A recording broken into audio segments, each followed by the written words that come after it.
Hello and welcome to News Central Now. I'm Dashen. Usman. The top stories this hour. President Tinubu directs military to join search and rescue mission following helicopter crash in Port Harcourt. Vice President Shatima pulls out of Commonwealth Meeting 2024 after plane incident. Nigeria, 12 other nations join BRICS as partner countries. Details shortly.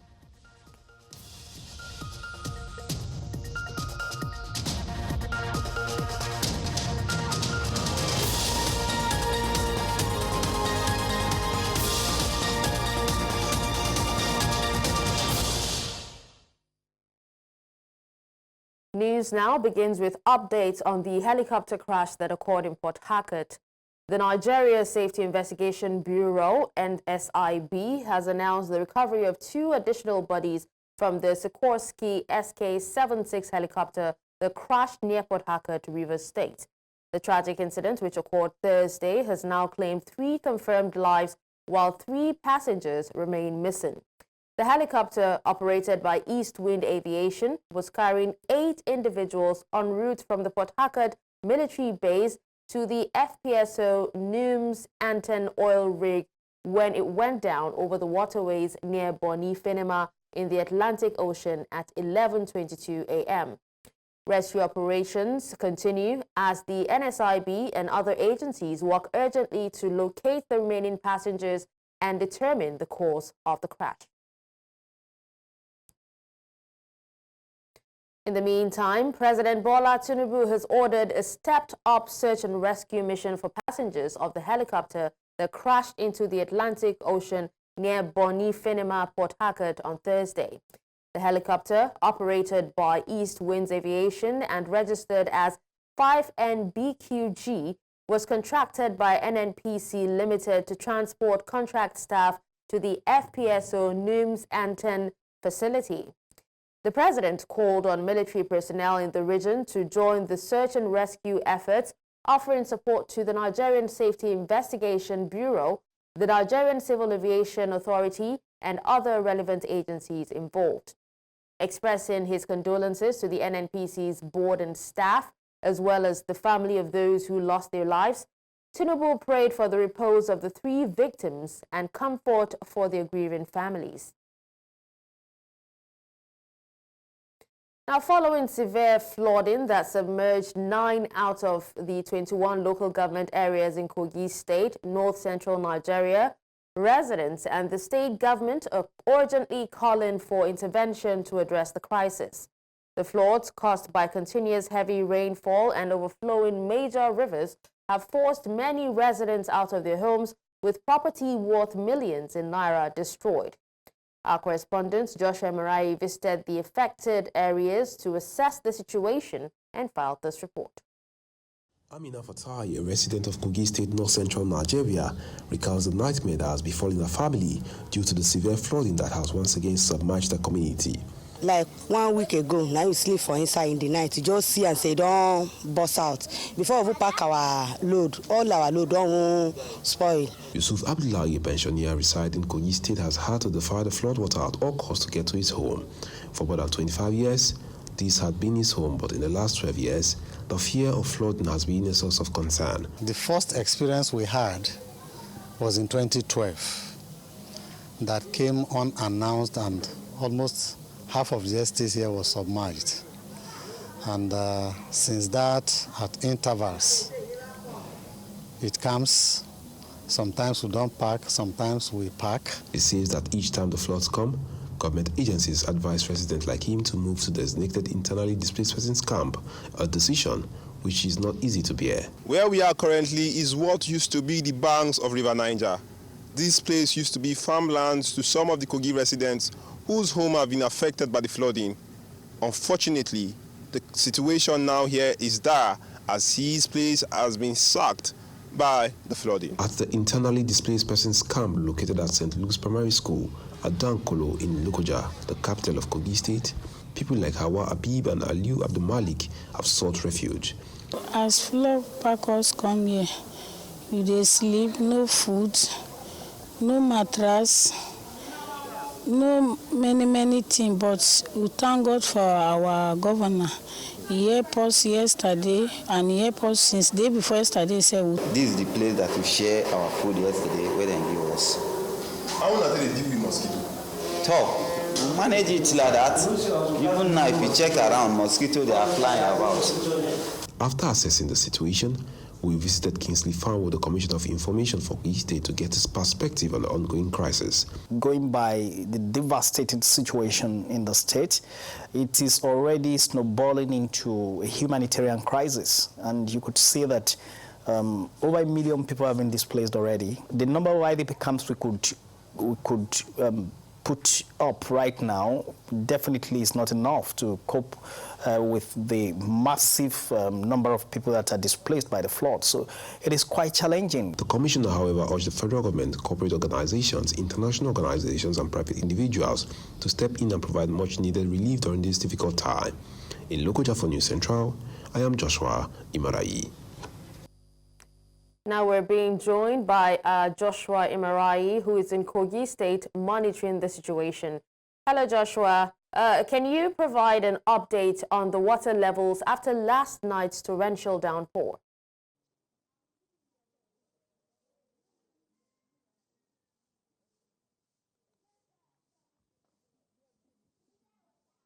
Well, good afternoon, Dashen. A floody afternoon here from Lokoja, the Kogi State capital. I am currently at one of the estates that the flood has affected, the Dankole estate in Lokoja, the Kogi State capital. As you said earlier, there was rainfall during the night, which was not really heavy in Lokoja. However, on getting here, we could see that based on the rainfall and what transpired yesterday night, the waves of the river is quite heavier than what it was yesterday, as we could see that the current is more harsher, indicating a rise in the water level that has submerged the houses of residents here in Lokoja, the Kogi State capital. Okay. Now, Joshua, how are the residents in the affected areas faring? You know, what's their take on the government's response so far? Yesterday when we spoke, you talked about, you know, how some of the IDP camps are yet to get any form of relief materials. But we also did hear that the government is on it. So what is the response so far? Is it slow?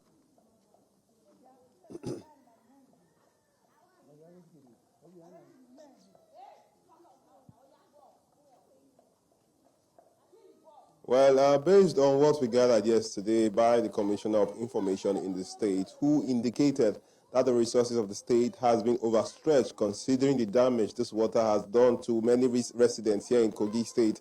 Well, I have with me one of the persons whose house has been affected by this intense flooding. Simon is here with me, and behind me is his apartment that was affected. Simon, please join me. Good afternoon, sir. Good afternoon. So how you take cope with the entire situation? Talk to the camera. Okay. Whatever happened to me, it affected me. And my house is inside the water. I'm not happy how that thing come. And secondly, I have lost many my things there. Some of my property have damaged. Okay. So you have damage. So I get one place when one of my pastors helped me to park my load there. That's why I outside now. Why you not go IDP camp? This government said they provide IDP camp for some people. Why you not go there? Thank you. We have plenty. We have family here. We are 7 in number, so we cannot pack ourselves go there. So where they help me there, now here I did we are managed. And we said we see the expect that maybe the flood not come with us there. So that's why we are here. I also have someone else whose this flooding has affected his home, and he's currently here with me. You can go, sir. So this is him, and before now, some of his properties were here, particularly his sofa that was affected. Those are the only thing he could salvage from the entire situation, and he's here to give us a reaction as to how the flood has affected him and his household. So, sir, were you able to retrieve anything aside these things that you retrieved from your house? No, sir. Actually, I'm not around. I travel, and my wife is working in Obajano here. C2 is not around. When I came from joining, when I reached home, all my kitchen chairs have soaked. Even nowhere to even pack my load to. I just push some on wardrobe. I leave some for inside that water because I don't have any option. Well, I lodge in about hotel since what does thing happen. Where are you currently staying, and how are you faring? Now, I'm at a hotel. I don't have people here. So if you have the opportunity to speak to the government, what will you say to them? They should help me out because I just rent here last 2 months. I rent here 300,000.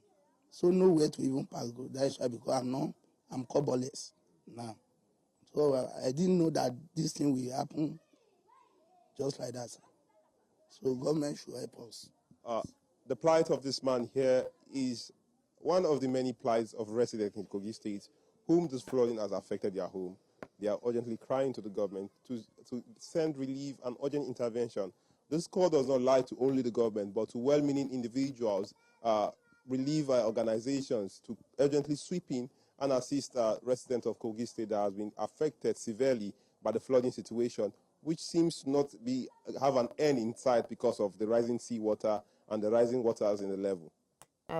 Thank you, Joshua, for that. And we do hope that, well-meaning Nigerians and government does much more to, alleviate the suffering of these people. Thank you. Away from that, flood victims in some parts of Benue State have been urged to wait for a few more weeks for the water level to go down before they can return to their homes. Now, this is as some of the some of those displaced due to the overflooding of the River Benue a few weeks ago recount their losses and damage caused by the flood. Our correspondent, Idon Joseph, compiled this report. About 2 weeks ago in Benue State, over 200 households were displaced following the release of water from the Lagdo Dam in Cameroon into the River Benue, which also added to the heavy downpour witnessed in recent times. While many affected victims like Blessing Tezungo cannot wait for the water level to recede, some of them have begun to pick up the thread of their lives as they recount the damage caused by the flood. It's in this fish this thing that we used to have this fish. Our men used to go to this river and catch this fish. When this flood came out now, so this flood condemned people's houses, it condemned our farm, people's farm, it damages plenty things. And this flood now is condemning our farms. You can see our pepper things, if you go that side now, they have entered water, our rice, they have damages. So now that is what this water have caused us. I can estimate that what we have lost so far is close to 500,000, if not more, from the theft. As they express hope of returning to their houses soon, the state government has pledged to ensure their safety and support those affected. The government, however, vowed to ensure the demolition of illegal property on the waterways. We, as a government, we are interested in protecting lives and properties. Looking at how SEMA will assist in providing some relief materials to them and get the place fumigated, clean up the environment, make good drainages. While many of the flood victims within the state continue to seek shelter in schools, they are hoping that the government will match its words with action and support their recovery. Residents of Plateau State have challenged government at all levels to put in more efforts in ensuring that social amenities are made available to the citizenry. Now, the residents spoke when solar-powered water projects were handed over to 3 densely populated communities that have suffered what they termed inability of governments to deliver a core mandate to the governed. News Central's Chizoba Nyongwe tells us more. Water is life, yet water is scarce. That's the cry of many residents of Plateau State within the Kangan Phase 2 and Gwanrogo and Dogonduse areas of Jos South and Jos North local government areas of the state.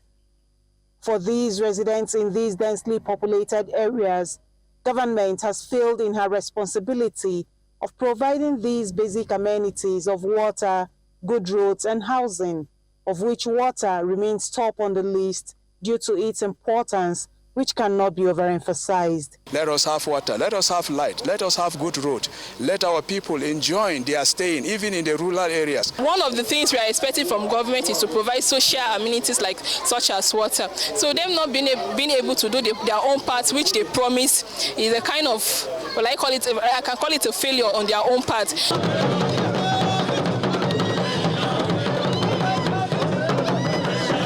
That was an expression of joy as Little Miss Tourism on the Plateau and other community members joined at the unveiling of over 25,000 liters of solar-powered water reticulated in 5 different places within each of the benefiting communities. I'm so excited and happy because everybody is now happy that they have gotten clean water to drink.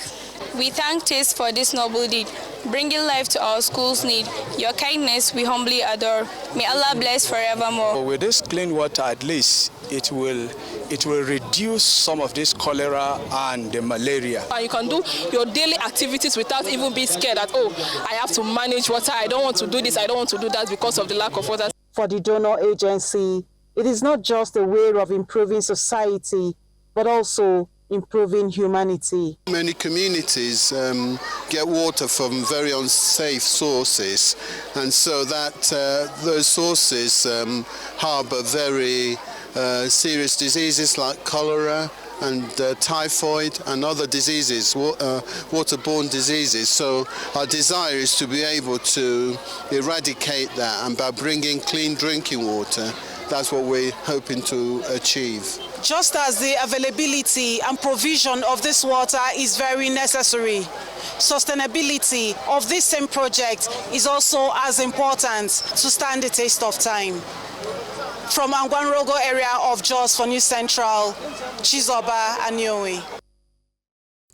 Vice President Kashim Shettima will no longer attend the 2024 Commonwealth Heads of Government Summit in Samoa following an incident involving his aircraft. Now, according to a statement from Presidential Media Advisor Bayo Ononuga, the Vice President's plane was struck by a foreign object during a stopover at JFK Airport in New York, prompting immediate changes to travel plans. In response, President Bola Tinubu has appointed a ministerial delegation led by Minister of Environment Balarabe Lowell to represent Nigeria at the summit. Shettima was initially set to join King Charles and leaders from 56 Commonwealth nations at the summit scheduled for October 21 and 26 in Apia, Samoa. The aircraft's repair is reportedly underway. Welcome back and thank you for staying with us. Now, former chairman of the National Election Commission, Professor Humphrey Nwosu, has passed away at 83. Professor Nwosu, who is remembered for overseeing Nigeria's June 12, 1993 election, often hailed as the nation's freest and fairest, served as NEC chairman from 1989 to 1993. The historic election, however, was annulled by then-President Ibrahim Babangida. Nwosu, a native of Ajali in Orumba North local government area, Anambra State, was born on October 2, 1941. Although his family has yet to release an official statement, sources close to them confirmed that he passed away early Thursday at a hospital in Virginia, USA. Kano State Governor Abba Yusuf has said there is no going back on the planned October 26 local government election in the state. Yusuf made the assertion while presenting NNPP flags to the 44 chairmanship and councillorship candidates at the Sani Abacha Indoor Stadium. According to him, the state will not allow anybody to destabilize the peace being enjoyed by the people. Recall that a federal high court on Tuesday halted the planned elections in the state and dissolved the Kano State Independent Electoral Commission over controversy involving executive officers of the Election Commission being card-carrying NNPP members. The APC Transition Committee, led by Dr. Pius Odubu, clarified that they called false claims and untruths put in the public domain by officials of the state government overtly and covertly. Now, according to them, the outgoing PDP administration of Governor Godwin Obaseki in Edo State has not presented the necessary documents that will enable a smooth transition process, a situation that has hindered the work of the APC Transition Committee. In a statement, they criticized claims that their request for hard copies was because members of the APC committee are not tech-savvy, saying that it was agreed that it be made available in both soft and hard copies. They added that the documents sent are vague in respect of the expected details, among other details. The federal government has filed a 6-count charge against 9 individuals accused of spreading false information regarding the rumored impeachment of Senate President Godswill Akpabio. Filed by Deputy Director of Public Prosecution A.A. Yusuf on October 21 at the Federal High Court in Abuja, the charges relate to the alleged publication on October 16, claiming that the Department of State Services had surrounded the National Assembly to facilitate Akpabio's impeachment. The defendants include the Incorporated Trustee of Order Paper, its founder and executive director Oke Epia, and head of operations Tony Okeke Ofodile. Also named are Edna Bill Uleto, Elizabeth Atime, Regina Udo, Leah Twaki, Idongesit Joseph Echo, and Edesomi Sharon Omonego, who serve in various roles at Order Paper. The federal government contends that those individuals, through their positions, played a role in publishing the misleading report on the platform. Nigeria's House of Representatives have tasked the nation's apex bank to increase the availability of new 200, 500, and 1,000 naira bills so as to retrieve the old bills still in circulation. Now, this followed a resolution on the floor of the House on the motion of public importance, highlighting the difficulties caused by bill scarcity brought about by the 2023 currency swap.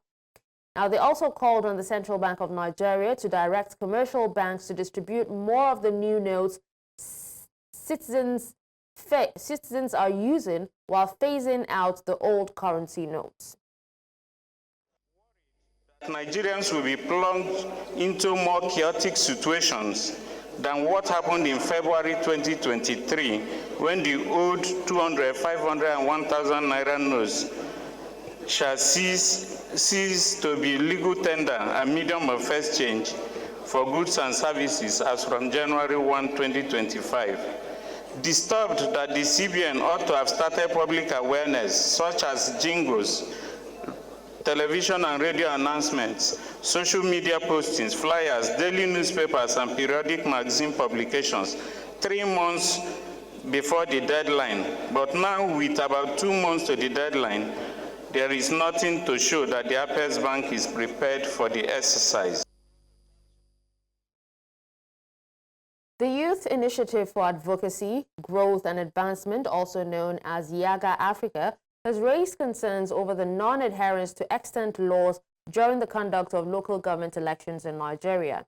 Now, the group, during a reflection meeting with some chairmen of state independent electoral commissions across the country, say that recently conducted local government elections were marred with vote allocations and ruling political party dominance. News Central's Emmanuel Bagudu reports. A gathering of election officials at the national and subnational levels. The exercise and appraisal of the recent conduct of local council elections in line with laid down provisions. They identified the uncertainty of the tenure of local government chairmen and their councillors, vote allocations, predictable outcomes, and dominance of political parties as some of the fallout of the recent polls at the subnational levels. The SECs have guaranteed tenure of 5 years, but are easily dissolved because a new face has appeared in the government house. Of course, there's irregular and consistent elections. There is no need to belabor that. But the most topical one, which the entire country has focused on, is this trend of vote allocation, predictable outcomes, and dominance of ruling party. For the International Foundation for Electoral Systems, Plateau State local government elections polls deserves a pass mark as it implemented voter verification in its election day. This is the first time that I saw a local government election that had results from polling units announced, results from the local governments announced. However, one federal lawmaker in charge of electoral matters at the House of Representatives disregarded this assertion. My friend here said the last election by one of the states is about the best because it was so fair. But did they use beavers? They used guideline. Going by guideline, that means you must use beavers. Going by the guideline, you must have announced notice a year before election. If you go by this guideline, then the issue of independence of SEC would have been secured because funding must be released a year before the election for you. All eyes are now in Kano, Nasarawa and Zamfara as they prepare to hold their council elections. In Abuja for News Central, I am Emmanuel Bagudu. All right, we're going back to Kogi State now, where our correspondent Joshua Marai is still on standby to give us, an idea of how badly the water has actually, or the flooding has actually affected some of these residences. Joshua, if you can hear me, please go ahead. We are about to embark on a glide through the waters into Mr. Ayodeji's house, and he's going to take us to a tour of the house that have been sacked by these flood waters and give us a feel of what it is and how it is affecting him. Let's go, Mr. Ayodeji. So there used to be Mr. Ayodeji's wife's POS stand. It's a makeshift store that was constructed for her to do businesses. Unfortunately, due to the flood now, that seems to be no more because it is inhabitable for Mr. Ayodeji. So as you can see, we are going through the water to gain access to his house. This is the first time in 2 weeks he's entering the house after the flood sacked him from his residence, and his entire household couldn't stay because the place is inhabitable for him. So you're going to have a feel of what it is that he is facing in the house and how the house has been submerged entirely by the water. This water I'm currently standing in is actually a habitat for fishes now, and sometimes reptiles. Humans here are beginning to learn to cohabit with reptiles, and that is quite disheartening for most people. As you can see, the house has been completely submerged. Those are some of his belongings, some of his chair and his cupboard and the likes. Electricity is out of this house because it poses a dangerous risk for those who would be staying here. So we are going to have a feel of what it is here to understand the plight of Mr. Ayodeji in his house.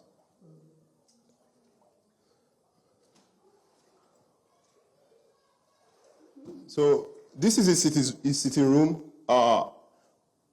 As you can see, everywhere submerged by the water, taking over completely. We are trying to figure out our pathway to the house. That is your bedroom, right? This is his bedroom. This is where, come and see some of his loads are still inside the house. He's trying to manage the entire thing so he can salvage as much as he could to save his property from being consumed by the flooding. This is his kitchen. His kitchen has become a storehouse, an emergency storehouse for some of his belongings. And this is what it is. It is quite disheartening that one has to go through this kind of circumstance unbeknownst to him. Mr. Ayodeji rented this house almost not more than a month ago, and he never knew that this is the situation here. This is quite disheartening for him, because for someone to seek solace in this kind of place, but is being sacked by flooding, it is not a tale anyone would want to recount, and it is not an experience one would want to live in subsequently. So we are going into his bedroom to have a feel of what it seems like concerning the entire situation. So that's his bed stand, completely submerged. The water level has gotten to almost half of the house. It has actually reduced, considering the fact that the rain has stopped for a while now. But we're expecting more rains, and as such, the water levels will still rise, as this is the case here. That is his mattress. His mattress is on his cupboard, but unfortunately, he could only salvage his mattress, but that is his bedstand. And here are some of his clothing that he's trying to save from the water, his shoes and the likes. This is quite disheartening for someone to experience. This is not a tale one we want to recount. This is not an experience one we want to tell his or our children, kids and kings, even an enemy. One would not want to tell an enemy this state, because it is a sorry state to be in. Mr. Adedeji, so how is your wife's room? Let's go to your wife's room. Let's go to your wife's room. So this house is apparently a 2-bedroom apartment, and we are going to his wife's room to see what it is like.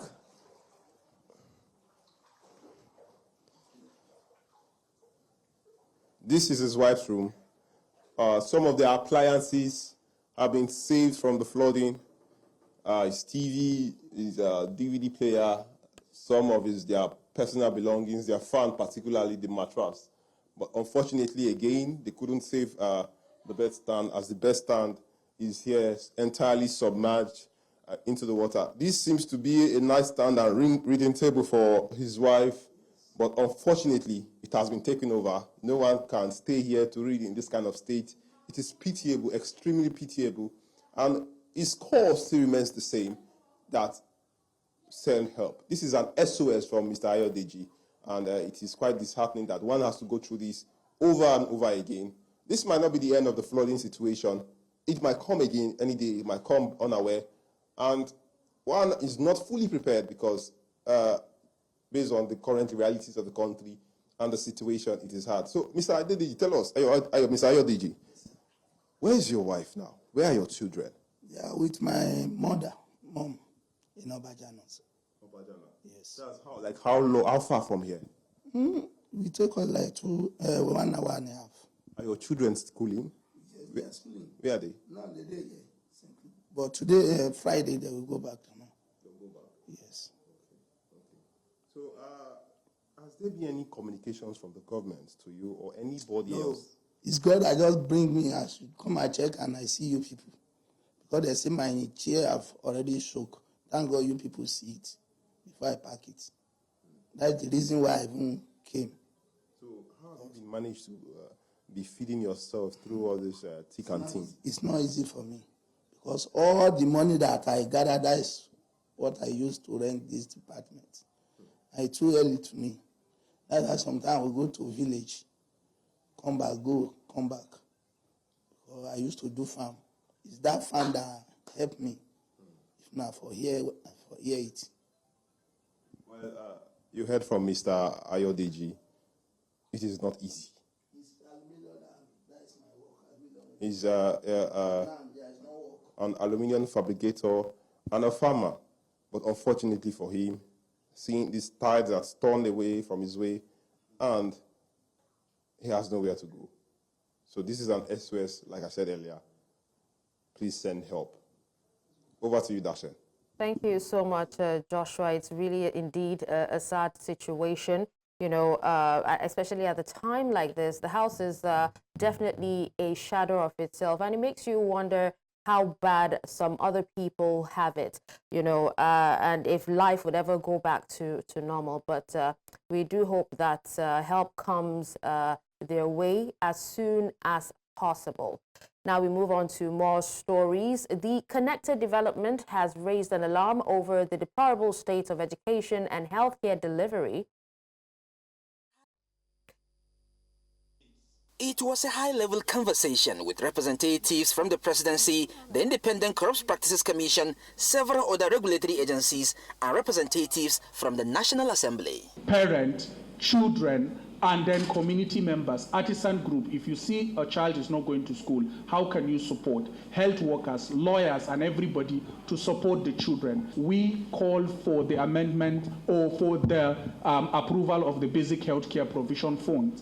And that fund, if you check the prerequisite of the fund, is to get at least a primary healthcare, a functioning primary healthcare in each and every political ward. Many people, the whistleblower platform, the Whistleblower Act has not been passed into law, and we hope that will soon be passed into law. And when it is, we encourage people to come forward. But meanwhile, there is provision for anonymous reporting on the ICPC platforms. You can still send your reports whenever you can. The core of the conversation is focused on strengthening accountability in governance within the essential pillars of development, which are education, health, and social investment. Our platform on community engagement is a platform that has a mandate to make sure that the feedback channel is open and is not closed. So we are open to citizens for them to report to us on issues, and we are always there to also give them feedback on federal government interventions and programs. And we are also doing this with NOA and other federal government agencies to make sure that issues raised by citizens are well addressed. This conversation is expected to continue at community levels with the aim of providing citizens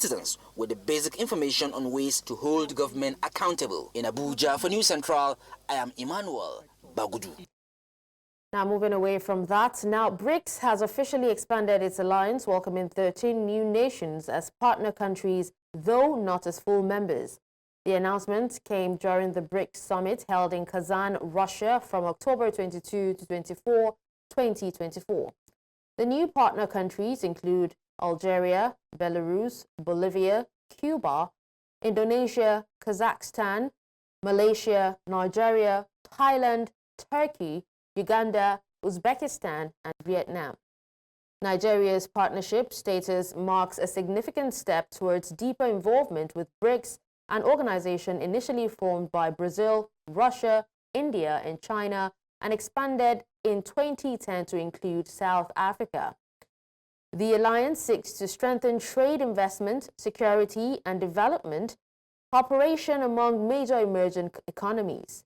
Nigeria's inclusion as a partner country aligns with prior statements by Foreign Affairs Minister Yusuf Tugar, who in November 2023 outlined Nigeria's aim to become a full BRICS member within the next 2 years, highlighting the nation's economic strength and population as strategic advantages. Chad has denied accusations of fueling the war in Sudan by arming the paramilitary rapid support forces, which have been fighting the Sudanese army for over a year. The allegation came from Sudan's default governor, Mini Minawi, a Khartoum government ally who claimed Chad was supplying military equipment to RSF-controlled areas. Minawi said he had asked France to intervene and stop Chad's alleged involvement during a visit to Paris. Now, Chad's government, however, rejected the claims. Foreign Minister Abdurrahman Kulamala emphasized that Chad has no interest in exacerbating the conflict and has instead been impacted by it, hosting around 680,000 Sudanese refugees.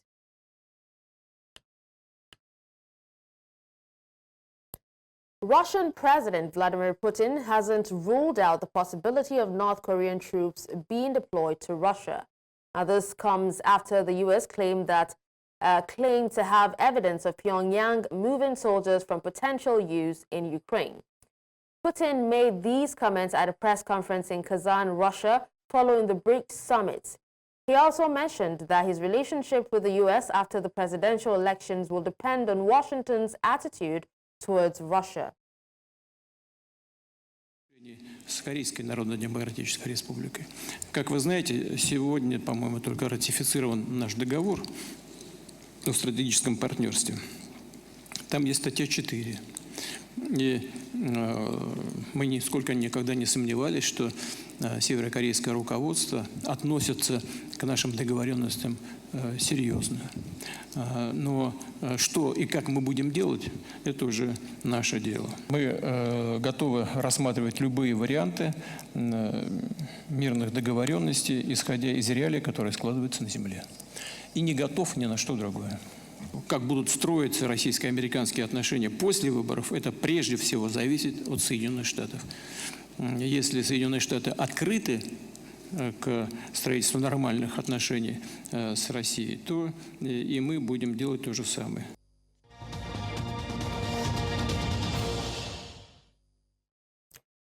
In business, the Federal Executive Council, chaired by President Bola Tinubu, has approved the establishment of a Creative Economy Development Fund in a bid to support Nigeria's creative industry.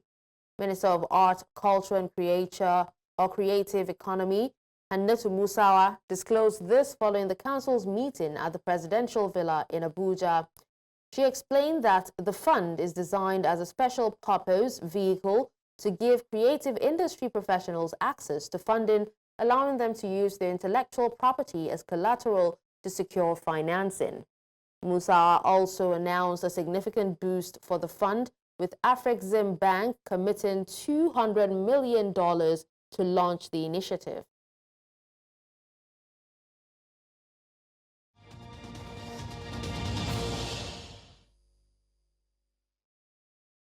In the world of sports, the former Morocco and Marseille midfielder Abdelaziz Barada has died at 35. Although the cause is not yet confirmed, Moroccan media report he may have suffered a heart attack.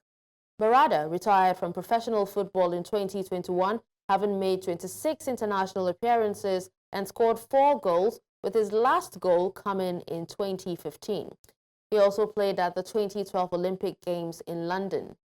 The Moroccan Football Federation expressed condolences, calling his death a great loss.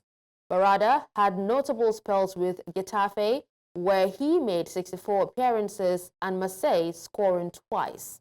He later played for Al Nassr in the UAE, Turkish club Antalyaspor, and Lusitanos Saint-Maur in France.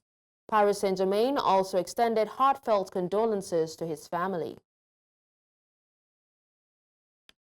Chelsea maintained their unbeaten streak in the Conference League with a 4-1 victory over Panathinaikos, and Joao Felix, Mikhailo Mudryk, and Christopher Nkunku were on the score sheet. Now, in the 22nd minute, Felix set up Mudryk for Chelsea's opening goal after a clever header. Mudryk then scored himself in the 48th minute, converting a cross from Pedro Neto. The partnership continued when Felix scored Chelsea's 3rd goal in the 55th minute, following another assist from Mudryk. Nkunku added a 4th from the penalty shot in the 59th minute after a handball by Panathinaikos. However, Chelsea conceded a goal when Facundo Pellistri found the net from the home side, preventing a clean sheet.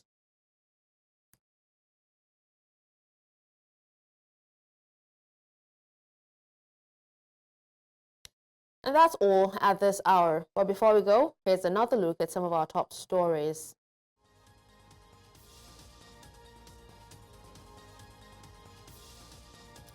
We told you that President Tinubu directs military to join search and rescue mission following helicopter crash in Port Harcourt. We also told you that Vice President Shettima pulls out of Commonwealth meeting 2024 after plane incident. Finally, you heard that Nigeria, 12 other nations join BRICS as partner countries. You can watch News Central live on DSTV channel 422, Star Times channel 274, Avo TV, and YouTube. Many thanks for watching. I'm Dashen, Usman.